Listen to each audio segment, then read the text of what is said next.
Hey guys, what's up and welcome again to another requested session of this channel.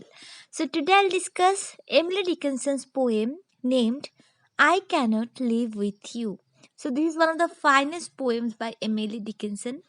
So there are total stanzas in this poem, and in this session I'm going to explain line by line each of the stanzas, okay? But before starting the explanation, firstly, let us check out some important facts about Emily Dickinson. So, Emily Dickinson is one of the most important figures in American poetry. She never married, okay, and she actually lived most of her life in isolation. And many of her poems deal with the themes like identity of the self, the natural wonders, and then her poetry also explores the complexities and passions of human relationship. And then in her poetry you will find the theme of love, the theme of death, as well as immortality. Actually, friends, it is said that she once proposed by a gentleman who was her friend, but in order to reject or decline that proposal of that gentleman, she wrote this poem in which she outlines all the possible ways to express her feelings over rejecting this proposal. Okay. And another important thing of her poems is that there is no particular name of her poems, and in this poem also there is no particular name of this poem. So the first line of this poem is regarded as its title. Okay. So now let's start the explanation of I Cannot Live With You. So firstly I'll discuss the first three stanzas. So let's read. I cannot live with you. It would be life, and life is over there, behind the shelf. The sexton keeps the key to putting off our life. His porcelain, like a cup, discarded of the housewife, quaint or broke, and never serves pleases, old ones crack. So, friends, here the first two lines are quite tricky because here the poet is saying that I cannot live with you. It means that here the poet Emily Dickinson is talking about that person who proposed her. And she is saying that she cannot live with that person. But in the next line, Emily Dickinson is saying that it would be life. So here comes the tricky point because on one hand she is saying that she cannot live with him. On the other hand, she is saying that living with you or living with the person would be life. In the third line, Emily Dickinson is saying that and life is over there behind the shelf. So now perhaps it means that her life will get stuck in one place if she accepts the love of that person. So then her life will become stuck in one place like a object or like a cup, like a porcelain cup in a shelf. So this was the explanation of first four lines. Now let us discuss about the line number 5. Here she is saying that sexton keeps the key to putting off our life. His porcelain like a cup. So here actually at first we have to know that who is this sexton. So actually sexton refers to the church officials or the church serviceman who takes the charge of digging grave as well as locking the coffins up. Okay.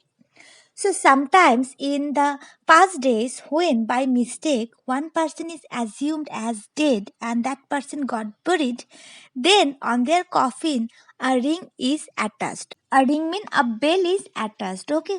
So that if that person regains senses or if that person suddenly becomes alive, then that person will ring the bell attached to the coffin, okay?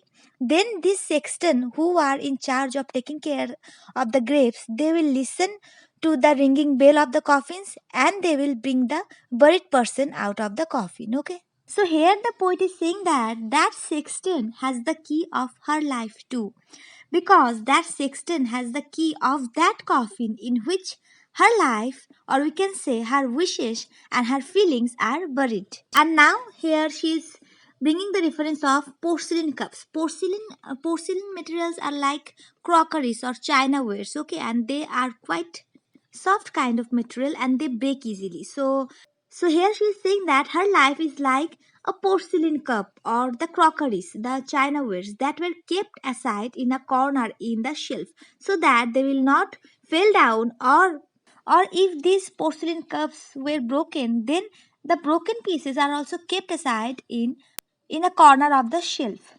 And now in the third stanza, Emily Dickinson is saying that The housewives who are in duty of taking care of the house, they will throw or they will discard the broken pieces or broken porcelain cups, and they will bring a new cup or a new piece in the place of the old broken one.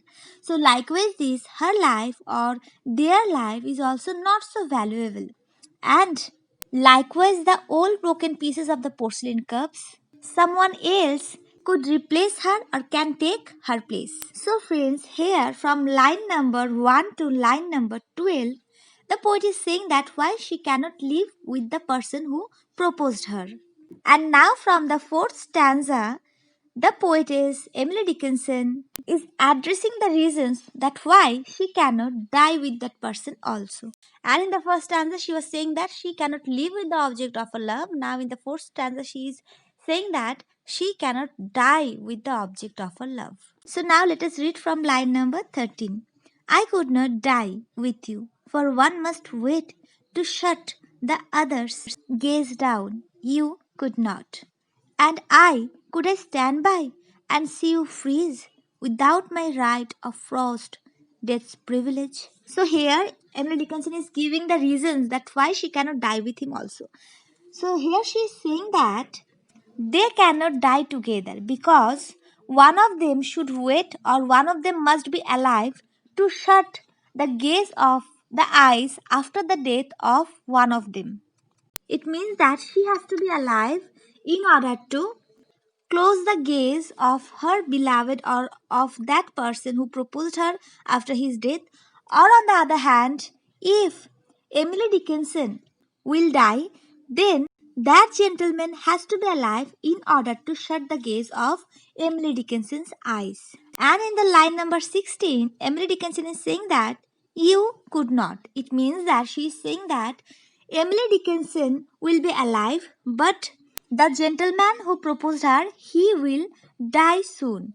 So here she is saying that you cannot do this for me because you will die much earlier than me. And now in the fifth stanza, she is saying that, and could I stand by and see you freeze? So here she is saying that after the death of the person, she cannot see that person to freeze, after his death.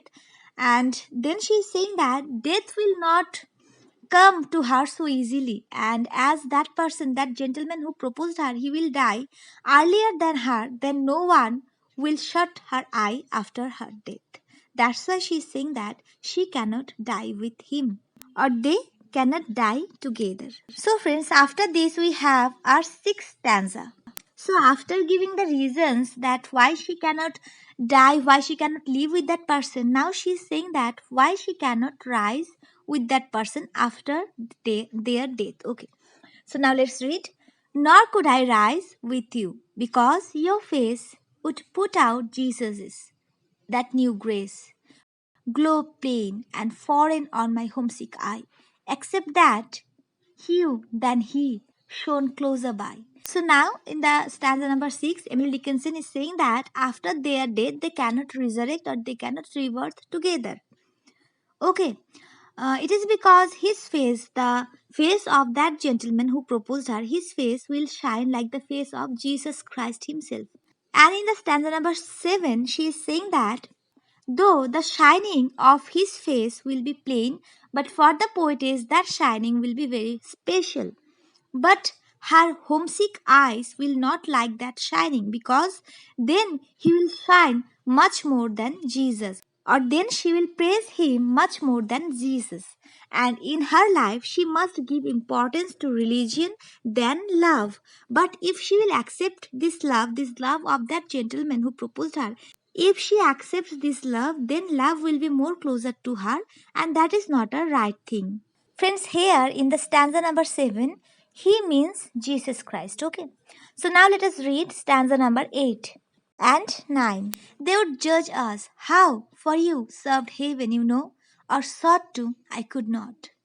Because you saturated sight, and I had no more eyes for sordid excellence as paradise. So in the stanza number 8, she is saying that after the death of that gentleman who proposed her, he will go to heaven and he will be under God and he will serve God. But in the stanza number 9, she is saying that Emily Dickinson, will not able to do these things because that person, that gentleman, have the sight to see the beautiful paradise, but Emily Dickinson herself do not have eyes or do not have the sight to see the beautiful paradise. Okay, and now in the stanza number 10 and 11, she is saying that, and where you lost I would be, though my name rang loudest on the heavenly fame, and where you saved and I condemned to be, where you were not, that self were hell to me. So in the stanza number 10, so in the 10th stanza, Emily Dickinson is trying to say that if that gentleman will lost from heaven, or if he will be condemned from heaven, then she will also be lost with him. And if someday her name will rank in heaven, but she will not able to answer it, because if that gentleman will be lost, then she will also be lost with him, and because she lost her sight, then she will be entirely dependent on that gentleman. And in the stanza number 11, she is saying that, and if that gentleman will again be able to gain his place back in heaven, or we can say that if he will able to come back in heaven, but if Emily Dickinson will send to another place apart from that gentleman, then that place will be like hell to her, because she will never be able to live without that gentleman. So friends, in all these stanzas, Emily Dickinson is giving the reasons that why she cannot live with that gentleman. Now there comes the final stanza, stanza number 12. Here she is saying that, so we must meet apart, you there, I here, with just the door ajar, that ocean's art, and prayer, and that white sustenance despair. So here she is saying that let us decide to stay apart from one another. She is urging to the gentleman to stay apart from her. She is saying that you stay there where you are and let me stay here where I am. And there is just a half open and half shut door in between us, and the distance between us, or we can say the length of the door, is like oceans. So now what all we can do is to pray to God, and there is just a white sustenance is left in between us, that is despair.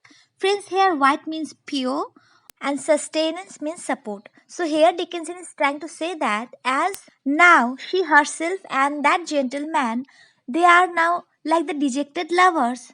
So now their only sustenance, their only support is despair, because they cannot stay together, they cannot live together, they cannot die together, and also they cannot be able to resurrect together. So in this way, Emily Dickinson puts her point of view that both of them, their thinkings are different, and if they stay together, then they will face problems in their life. So friends, this was the explanation of Emily Dickinson's poem, I Cannot Live With You.